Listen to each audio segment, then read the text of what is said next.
À la fin du XIXe siècle, Émile Durkheim s'intéresse aux formes du lien social. Il essaie en effet de répondre aux problèmes posés par la transformation des sociétés.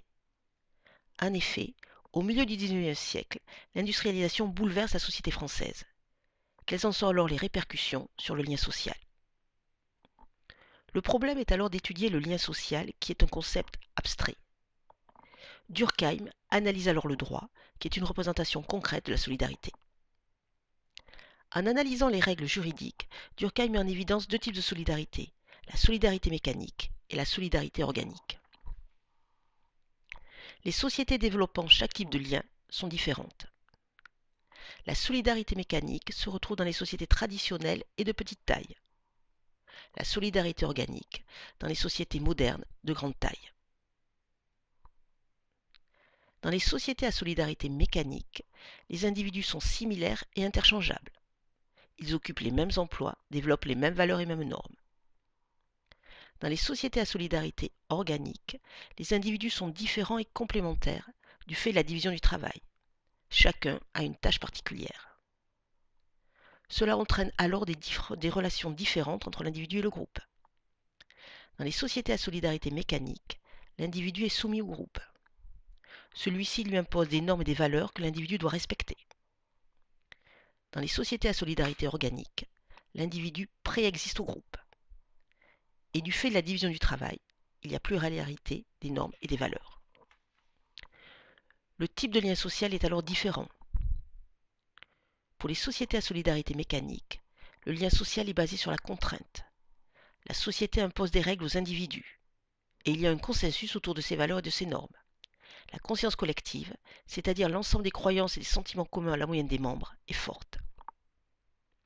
Dans les sociétés à solidarité organique, le lien social est basé sur la division du travail, qui assure une complémentarité des individus.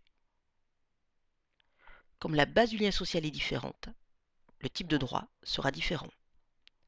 Dans les sociétés à solidarité mécanique, le droit est répressif. En effet, le lien social est basé sur la similitude et la contrainte. Tout individu qui développe des comportements déviants doit être puni fortement. La société ne peut accepter la différence, sinon il n'y a plus de cohésion sociale. Dans les sociétés à solidarité organique, le droit est restitutif. En effet, l'objectif est d'assurer la coexistence d'individus différents. Il faut alors restaurer l'ordre après un acte déviant.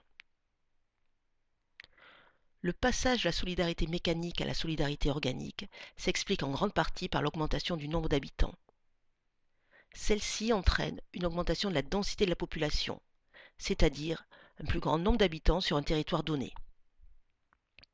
La concurrence entre les individus est donc plus grande, ce qui génère une lutte plus forte pour la vie.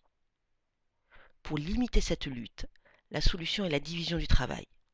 Chaque individu a alors une tâche précise, il n'est plus en concurrence avec les autres. Durkheim considérait que la solidarité organique devait se substituer à la solidarité mécanique dans les sociétés modernes. Est-ce le cas? Pas tout à fait. En effet, la solidarité organique ne crée pas toujours du lien social, car l'individualisme se développe. Cela a deux conséquences. Premièrement, les individus sont libres mais sans repère. Deuxièmement, ils ont aussi des désirs illimités. Comme une partie de leurs désirs est irréalisable, une insatisfaction apparaît. C'est l'anomie, c'est-à-dire l'affaiblissement des normes sociales qui guident les conduites des individus. Une partie des individus recherche alors des groupes de petite taille où ils partagent les mêmes valeurs. On retrouve alors la solidarité mécanique.